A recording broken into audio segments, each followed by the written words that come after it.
Herzlich willkommen zum letzten Vortrag diesen Vormittag. Bevor wir mit dem Vortrag beginnen, vielleicht noch eine kurze Ankündigung. Ich wurde gebeten, euch mitzuteilen, die Kanus sind da. Also für die, die das erste Mal hier sind, wir haben hinten in dem Bereich, wenn man jetzt über den Hof drüber läuft, wo dieser Container steht, da geht es zu, hilft mir, Hamburger Alster ist es nicht, aber so ein komisch, also ein Kanal, Fleet. Und da sind zwei Kanus da, also jeder, der möchte, kann gerne Kanu fahren. In der Mittagspause, auch nachmittags, ist immer jemand mit dabei. Also ihr seid herzlich willkommen und eingeladen, das mit zu nutzen. Okay, now I switch to English again. We have the second English international speaker today. Anastasia will tell us a lot about why product managers need to understand statistics, what kind of statistics are important, what are the measurements. And I think that's a very, very exciting presentation we will hear, because this is one of the points I think product managers sometimes care too less about. Nevertheless, we will get all the insights from Anastasia. So please welcome Anastasia on board. Yeah, hi everyone, my name is Anastasia, and today I'm going to tell you why I think statistics can help you make better product and business decisions. But before I start, I just like to ask a few questions just to understand better who you are. So please raise your hand if you are a product manager of some kind. Oh wow, okay. And like, I don't know, some marketing guys, designers, designers, cool. Developers, analysts maybe. Okay, got it. So mostly product managers, good to know. And the second question I'd like you to ask, it's whether you have ever studied statistics in your life. Please raise your hand if it was like in the university or, I don't know, somewhere else. Oh, quite a lot of people, cool. So what do you do here? So why statistics? The thing is that I have worked quite a lot as a product analyst and then as a product manager. And over these years, I have met a lot of misunderstandings about statistics. People don't really understand like why to use it, how to use it, when to use it, what are the benefits, and so on. And it's like really pity, because I truly believe that statistics can help you to understand so much more about your product and to make better decisions. That's why I just try to talk more about it and to appreciate people like you to give it a try. But why do we even need statistics? Well, because when we develop products, we meet a lot of uncertainty. What do our customers want? What customer segment should we choose? What monetization model should we implement? And many, many, many more other important questions, and we need to answer them all. And we need a tool to deal with this uncertainty. And many people select their intuition as their tool. They just say, we believe in it, so let's build it, and let's see how it works, and that's fine. But sometimes you make like a really big decision. Maybe it's because you're going to invest a lot of money in this decision, or maybe your team is going to spend a couple of months on working on this decision. And in these kind of situations, you still can say, let's just build it, we believe in it, but maybe just not the best approach. Like, imagine if you were to invest $100 million of your own money in some company. Would you just like bluntly invest it in Apple because you love iPhones and because you always thought that Steve Jobs was a genius? Probably not. If it comes to your money, we prefer to make like a decent analysis before making such big decisions. And maybe, just maybe, it should be the same as we speak about our company's money and our company's time. I have a funny, or maybe not such a funny story to illustrate what I mean. As I worked in a company called ManyChat, one of our main metrics was retention. So how many people keep using your product after some period of time. And as we were planning our quarterly goals, one of the team decided to spend the next quarter on the improvement of one of the existing features. And it was some kind of logical, because they said, this feature helps now new users to get more value from ManyChat. So if we improve this feature, then more people will get more value in their early days from ManyChat, so they will stay longer, and so the retention will rise. Cool, sounds okay. The problem was that the improvement they wanted to make was like huge. It needed about 2 to 3 months to implement. But come on, retention is our main metric. Maybe we should just invest this time and help our main metric to grow. So they committed themselves.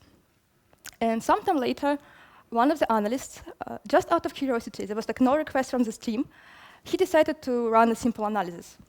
He compared two groups of users.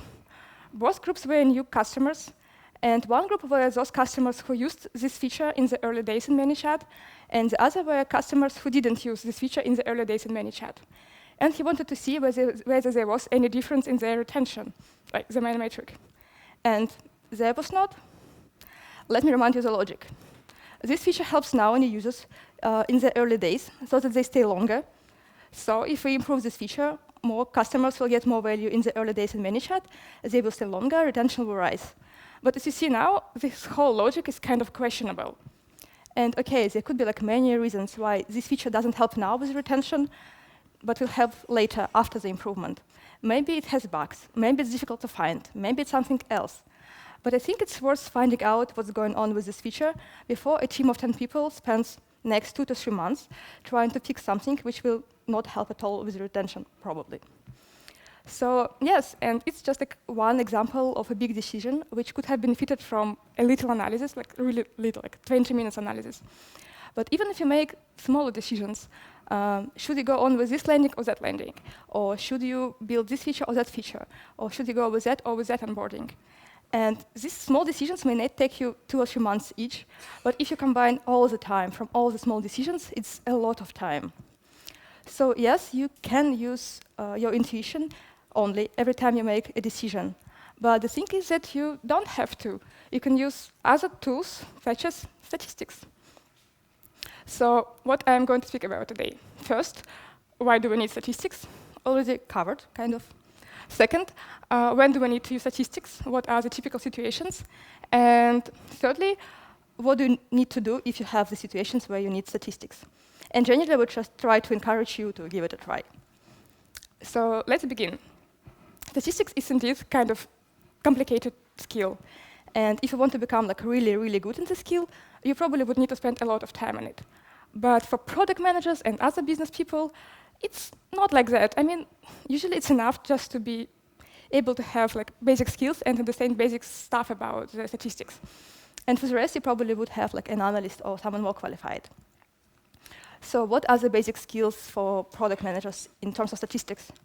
I would say it's to be able to recognize the situations where you probably can't just trust your intuition and need some hard data, and also to like roughly understand what should be done in these situations. I have prepared already a list of these situations, so it's like one step less for you. Here's the list. So you probably need statistics if you compare groups. For example, customers to customers, websites to websites, features to features, these kind of things. Next is when you make a forecast. If you want to know how many money will you have in 1 year's time, or how much customers they're going to be in 6 months, these kind of questions. Next, if you see a rise or drop in your data. And the next part is when you talk about average or typical things. For example, what is an average time spent on your website, or what is the typical data usage from your customer. So these are the 4 situations. Let's discuss them one by one. The first one is comparing groups. We product managers do it all the time. We compare one customer segment to the other customer segment. We compare the new onboarding to the old onboarding to understand whether we have any improvements. We compare landings, we compare everything. And since we do it so often, it's like really important to make sure that we do it correctly. Because you can't just say that we have 2 groups, and in each group is 50 people, and in the first group 20 people did something, and in the other group 25 people did something, so the second group wins. Why? Because even so, 25 is indeed more than 20, it's like not the whole picture. And to understand the whole picture, let's talk for a while about candies. So let's imagine that we have M&Ms. And just for the sake of simplicity, let's say that each package contains only 10 candies, and that there are only 2 colors, green and yellow. So one day you buy 2 packages, and you find out that in the first package there are 4 green and 6 yellow candies. And in the other package, there are 7 green and 3 yellow candies. So from what you know now about this 2 colors, 2 packages, 10 candies in the package, do you believe that these packages were intentionally produced so to have different proportions of green and yellow, that it was by design? Please raise your hand if you believe that it was like intentionally different proportions in these 2 packages. Oh, okay. I'm glad you hesitate, because yes, if you would purchase a lot of packages, not like 2 packages, but maybe like 100 packages, and calculate all together how many green and yellow you have in total from all the packages, probably you would find out that proportion is more like 50-50. But even though it's 50-50, you wouldn't be surprised not to meet only 5 to 5 packages, but also 6 to 4, 4 to 6, 7 to 3, 9 to 1, sometimes. And when we speak about changes, it's kind of like obvious and understandable. But let's get back to our customers. We have 2 groups of customers, 50 people in each group. And the first group came from the Facebook channel, and the second group came from the Google AdWords. And in the first group, 20 people used your new feature, and in the second group, 25 people used your new feature. From what you know now about 50 people, 2 groups, different channels, do you believe that people from Google AdWords are more likely to prefer your feature than people from Facebook? Again, from Google, it was 25 people who used the new feature. From Facebook, it was 20 people. Please raise your hand if you believe in it. Cool. Oh, almost cool. If you think for a moment about why we study 50 people, it's usually not because we want to understand something about these 50 particular people. We study 50 people because we hope to get insights about other people who are similar to these people, like other people from Facebook and other people from Google. And we don't expect that the whole Facebook population or the whole Google population will behave exactly the same way as these 50 people. It's like to say that if you take everybody in this room, it's like a good representation from the whole Hamburg population, because like people are from Hamburg, you live in the one city, so the whole city would behave just as people in this room. But even though like we can't say that the Facebook or Hamburg will behave exactly the same as 50 people, we still can say something about the whole population. But to do so, we need to use a quick math. And to be exactly this formula. So this formula looks kind of difficult maybe, but actually it's quite easy. And it helps you to understand, to estimate what would be the adoption rate, not for this 50 people, but like for population, for Facebook, for example, in general. And if we apply this formula to our 2 groups, we will find out that even though for 50 people, the adoption rate was 40% for Facebook, for the Facebook like population, it's somewhere between 26 and 54. And for Google, even though the adoption rate was 25 by 50, like 50%, the adoption for the population is somewhere between 36 and 64%. And now if we have a look at these 2 intervals, we start to understand that it's kind of difficult to tell which group performed better, because Facebook ads population adoption rate is somewhere here. Like we don't know where, but it's just somewhere here in this range. And the same about Google AdWords. It's somewhere here, but we don't know where. And it may be so that Google AdWords has here adoption rate and Facebook is here, or vice versa. And there are so many combinations, and we don't know like which is where. So it's kind of difficult to tell which group wins. But luckily, we don't have to do it like just with our eyes, because some cool guys invented statistical tests. And in situations like this, depending on the circumstances, you could use either chi-square test, t-test, or ANOVA test. And after we run this test of our data, it was the chi-square test, by the way, we find out that even though 25 is more than 20, there is a 30% chance that Facebook group performed just as well as Google AdWords group. And you might think that 30% is like not that much. I mean, you have the other 70. But if you think about it as about making the wrong decision, then it's like really huge. Now, please raise your hand if you use NPS score for your product. Oh, OK, quite a few people. So just remember that NPS are basically proportions. And every time you deal with a proportion, you have the same uncertainty. So again, you have not to calculate only like point estimation, but confidence intervals. And every time you compare confidence intervals, you need to use a statistical test, because as you see, you can't do it just like with your eyes. So next time, your NPS will tell you that this month is better than previous months, or that it's worse than previous months. Just make sure to run a test to make sure that it's not a fluctuation, that it's indeed better or worse. So yes, as you see, comparing groups is important, but not as easy, because you need to do some math for it. But actually, we compare groups not because we want to just compare groups. We compare groups because we want to understand what direction should we go. And just as in the story I told you in the beginning, where a team of 10 people were about to develop a feature for 2 to 3 months, which will not work in terms of improving the retention. Making the wrong comparison and going to the wrong decision can cost you like a lot of time. So I think it's a good reason to start using statistics and not forget that comparing groups is not as easy as it seems. Okay, let's move on to the next topic, which is forecasts.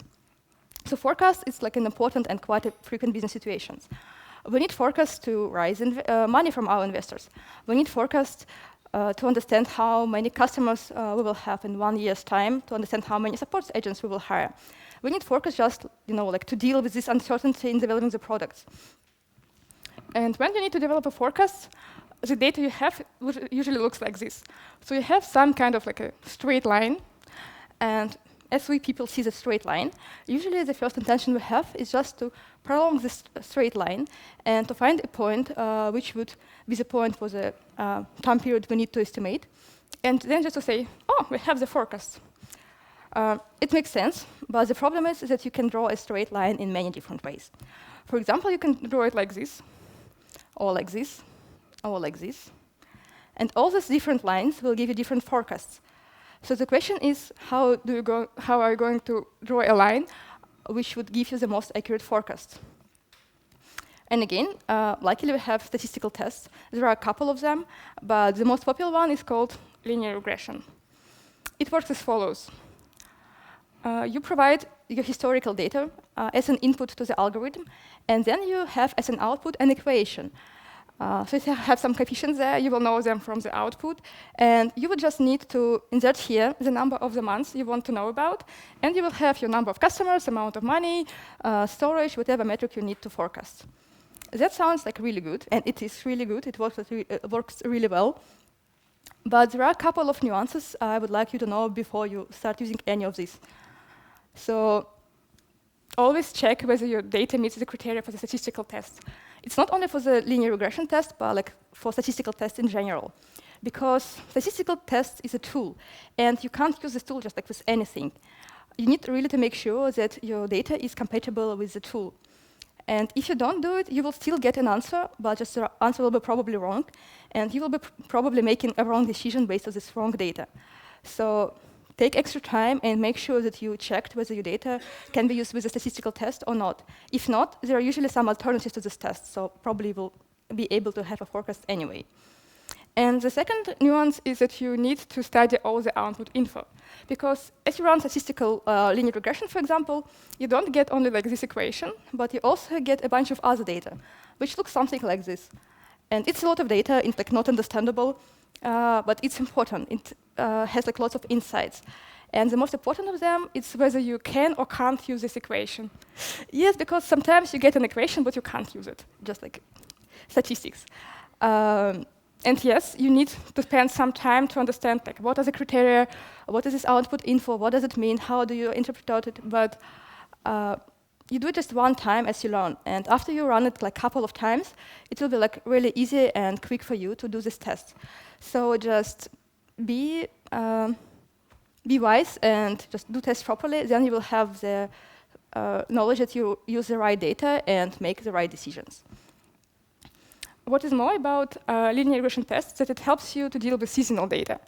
So seasonal data usually looks like this. It's when, for example, you have your sales always higher in summer and lower in winter. And then it's not like a straight line. It just like randomly jumps up and down.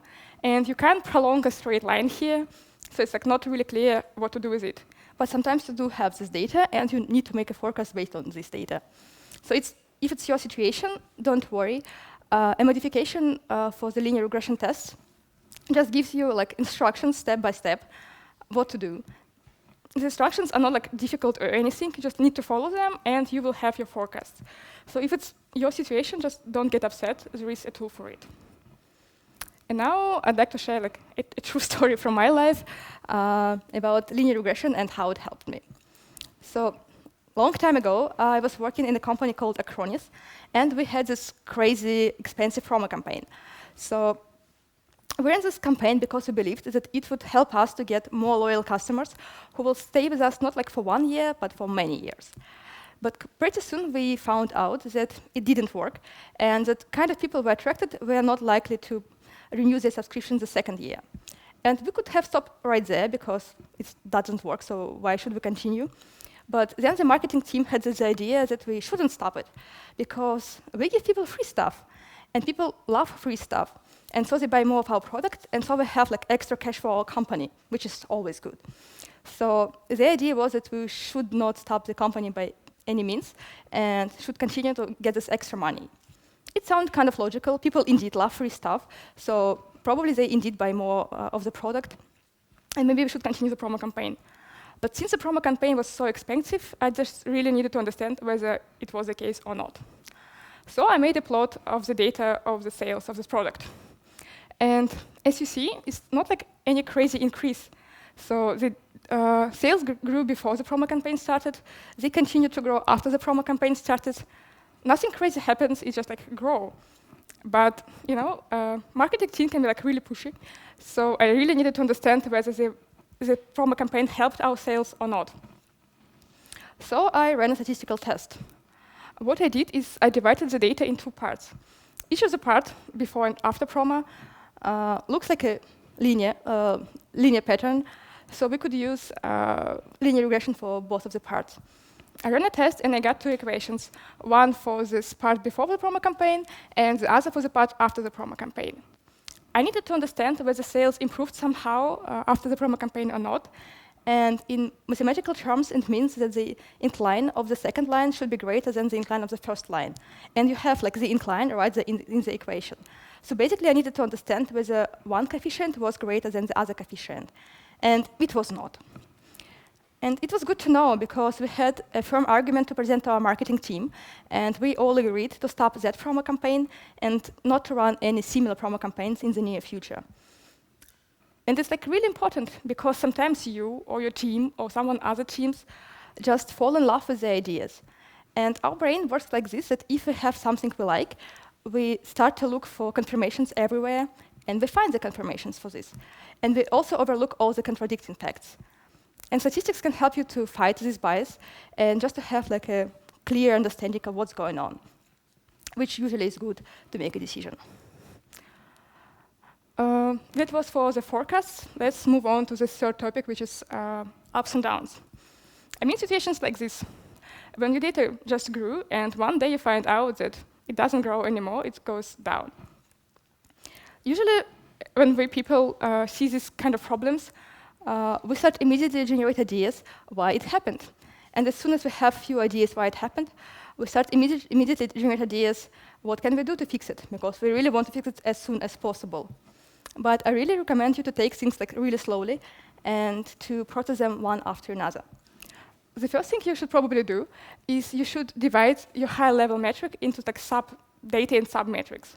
For example, you have the revenue, and you see a decrease in your revenue, then you should divide your data by channels, by regions, by conversion steps on each step, by average number of purchases per customer, by average paycheck, and this kind of data.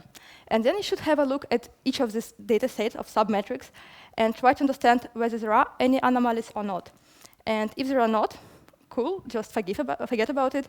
And if you have some anomalies, then you should go to the next step, which is you should make a forecast for the sub-data where you have the anomaly. You basically just take the data before the strange data points and make a forecast, just as I explained before. And you try to understand whether these 2 strange data points fit into your forecast or not. Because forecast is not like one straight line. Forecast is kind of a range. So your goal is to understand whether these strange data points fit in this range or not.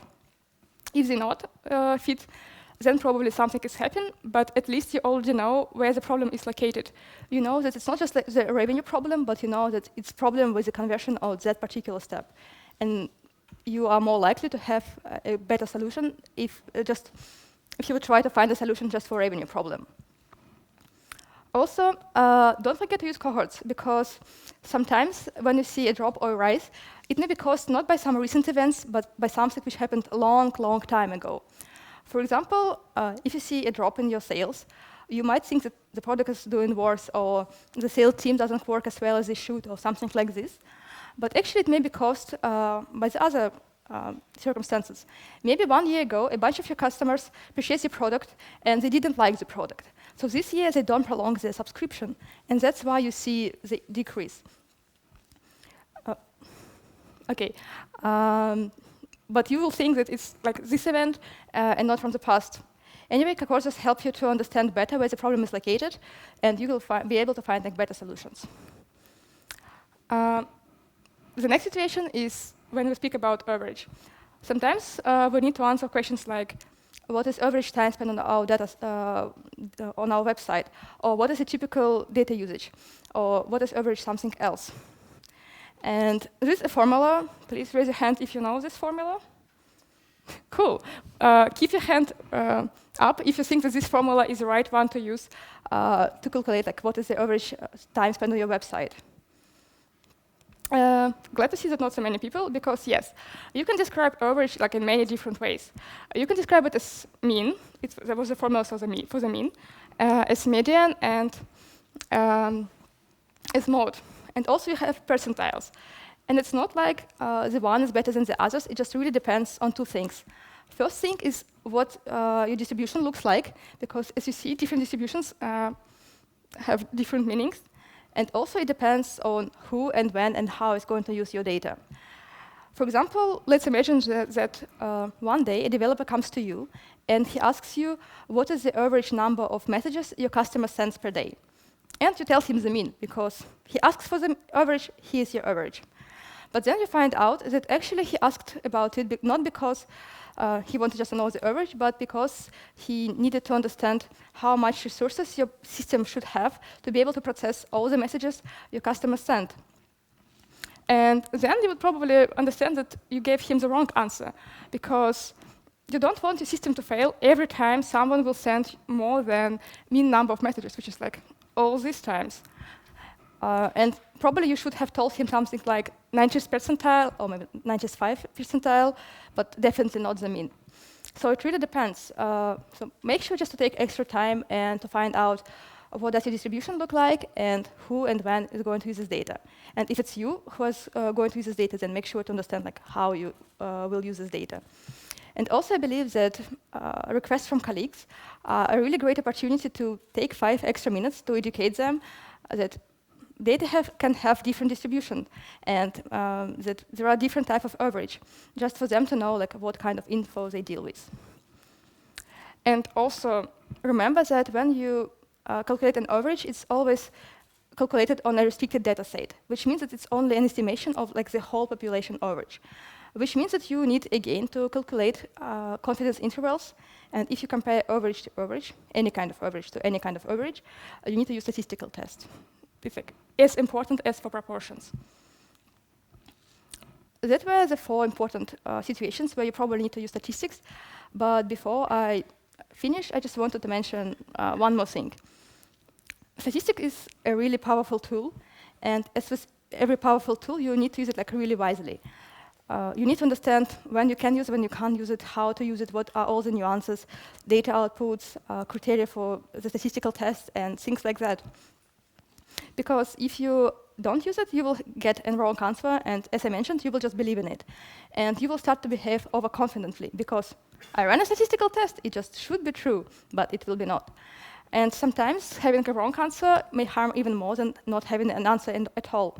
So just make sure to take your time to understand statistics. It will not take you like years, it will take you a couple of months, and then you will have these benefits of statistics for your whole life. And moreover, you'll be able to trust your data and to know that it works fine. If you think that you can't deal with this kind of mathematical things, then probably you should hire like a good analyst who knows all the things. Not analysts know all the things, so make sure they know. But again, I think that product manager needs to know some basic things, at least. That's it. Let's just cover up what I have told you today. Statistics is fun, and it really has lots of benefits, so I really hope that you will try some of the things I mentioned today. You probably need to use statistics if you compare groups, if you need to make a forecast, if you see any like rises or drops in your data, or if you talk about average of something. And please, please, please use it wisely and make sure you know what you are doing with tests. That's it. Thank you. You can always contact me with any of these means. I'll also be happy to answer any of the questions. In this presentation, I have like extra slides with cool books to help you to learn statistics like less painfully. So if you'd like to get the slides, just drop me a message. And if you don't have enough data and don't know like how to deal with it, if you don't have data and can't use statistics, also come to talk because I have a big experience with it. That's it. Thank you.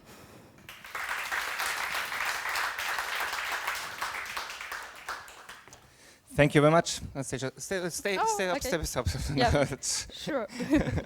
Okay, thanks. That was really great. Me having a mathematical background might have been a little bit easier for some of the rest. But give me some of the insights, maybe. You showed some books where is it really targeted to product managers, or is it more the statistical stuff itself? This one is like really for business and economics, so it's like for making business decisions. But this one is like kind of like a big book.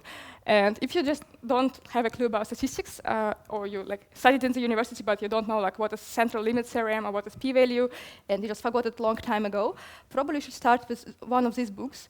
They're like really easy to read. It's like in this book there's like no single formula, but it still explains very good what is statistics. In this book, there's like one formula, I guess, or two, and it's like explains in a very plain language what is statistics, and you really get a good sense of like what's going on. And then you can move to this book, which is like really good to understand what's the different tests and when you should use each of them. Okay, so as a background information, very, very good. Thank you very much. As some of you might have been in the first presentation, it might be not always the need to do all the stuff on your own, but find somebody who's doing this analysis for you. What's your opinion on that? How much should a product manager dig into the doing of these statistics? I think it's like, firstly, it's important to understand like when to use it, and I think it's good like to do it like, at least a couple of times each of the like tests which you think is needed to be used, just because analysts are always also people and they can make mistakes, and you need to like double check whether they use the right tools or not, or even if you hired the right analyst or not for this job, since it's like your decisions and your responsibility. So I think it's better to have at least like some experience, maybe not to do it like every time because it may be time consuming, but just to have a sense of what's going on, yeah. Okay. Questions from the audience which are important for everybody? No? Then I would invite all of you to the speaker's corner.